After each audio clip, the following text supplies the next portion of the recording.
والصلاة والسلام على أشرف الأنبياء والمرسلين وعلى آله وأصحابه أجمعين. أما بعد، ذكر الله وم أدب أغا تکلیف د غم او د پریشانۍ په وخت کې د الله ذکر کول دي. صحیحین د عبد الله ابن عباس رضی الله عنه یو روایت ذکر کړی دی. فرمایي چې نبی علیہ الصلوۃ والسلام با د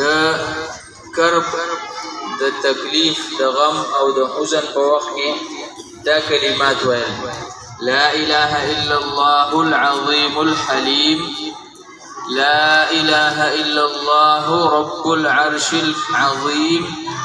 لا إله إلا الله رب السماوات ورب الأرض رب العرش الكريم.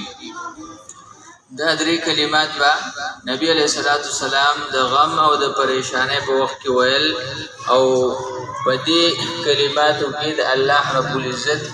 عظمت بیان شوی دی، د الله رب العزت وحدانیت بیان شوی دی،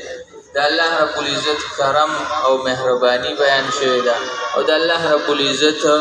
د وسیع سلطنت او د وسیع حکومت اقرار دی. په دې سره انسان باندې غم او پریشانی او تکلیف دا اسانی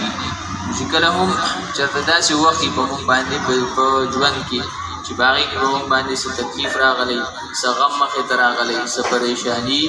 چې مونږ د نورو سوچونو فکرونو په ځای باندې د الله ذکر سیوا کوو، باغی کې کثرت کوو. او دا کلمات په طور خاص چې کوم نبی علیہ الصلوۃ والسلام به د هغې ذکر کاو،